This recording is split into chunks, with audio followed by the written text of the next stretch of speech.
ഒരൊറ്റ സ്ഥാനാർത്ഥി പ്രഖ്യാപനത്തിലൂടെ ബി.ജെ.പിയുടെ എല്ലാ വാദങ്ങളും അങ്ങനെ പൊളിഞ്ഞടുങ്ങുകയാണ്.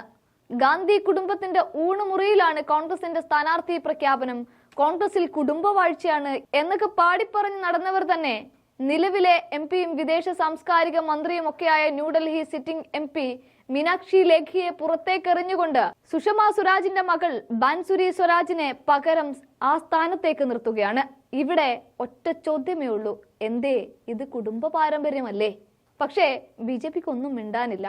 പകരം അകാലത്തിൽ പൊലിഞ്ഞുപോയ സുഷമയുടെ ഓർമ്മയ്ക്ക് മുൻപിൽ മകൾക്കൊരു സീറ്റ്.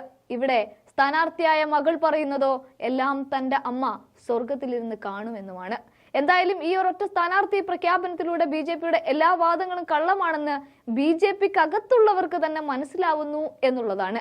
ഇവിടെ മറ്റൊരു കാര്യം കൂടി എടുത്തു പറഞ്ഞേ മതിയാവൂ. അത് കന്നി അംഗത്തിന് മത്സരിക്കാൻ തെരഞ്ഞെടുപ്പ് ഗോതയിലേക്ക് ഇറങ്ങുമ്പോൾ അമ്മയുടെ പാരമ്പര്യം നിലനിർത്തുമെന്നാണ് സ്ഥാനാർത്ഥി പ്രഖ്യാപനത്തിന് പിന്നാലെയുള്ള ബാൻസുരിയുടെ പ്രതികരണം. അതെ, പാരമ്പര്യം, ആ വാക്ക് ശ്രദ്ധേയമായ ഒന്നാണ്. എപ്പോഴും നാഴികയ്ക്ക് 40 വട്ടം ബി.ജെ.പി കോൺഗ്രസിനെ പൂട്ടാൻ വേണ്ടി പറയുന്നതാണ്. അത് തന്നെയാണിപ്പോൾ ബി.ജെ.പിയും ചെയ്യുന്നത്. ഒരാൾ മറ്റൊരാളുടെ പാരമ്പര്യം കാത്തു സൂക്ഷിക്കുക. ഇനിയും കോൺഗ്രസിലെ കുടുംബ പാരമ്പര്യത്തെ കുറിച്ച് വിദ്വേഷങ്ങൾ പറഞ്ഞു പരത്തിയാൽ ഉള്ളത് പറയാമല്ലോ. ഹിന്ദി ഹൃദയ ഭൂമിയിലുള്ള നേതാക്കൾ അടക്കം ബി.ജെ.പിയിലെ തലമൂത്ത നേതാക്കളെ കല്ലെറിയുക തന്നെ ചെയ്യും. അത്തരം കാഴ്ചകളുടെ ആദ്യ പടി എന്നോണമാണിപ്പോൾ സ്ഥാനാർത്ഥി പ്രഖ്യാപനത്തിന് പിന്നാലെ കൊഴിഞ്ഞുപോക്ക് തുടരുന്നതും.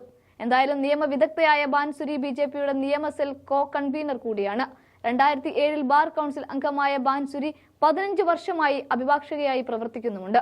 16 സംസ്ഥാനങ്ങളിലായി 195 സ്ഥാനാർത്ഥികളെയാണ് ബി.ജെ.പി പ്രഖ്യാപിച്ചത്. ഡൽഹി ബി.ജെ.പി ആസ്ഥാനത്ത് ജനറൽ സെക്രട്ടറി വിനോദ് താവ്ഡെയാണ് സ്ഥാനാർത്ഥി പ്രഖ്യാപനം നടത്തുന്നതും. ബി.ജെ.പി ആദ്യഘട്ട സ്ഥാനാർത്ഥി പ്രഖ്യാപനത്തിൽ കേരളത്തിലെ 12 സീറ്റുകളിലെ സ്ഥാനാർത്ഥികളെയാണ് പ്രഖ്യാപിച്ചു കഴിഞ്ഞിരിക്കുന്നത്.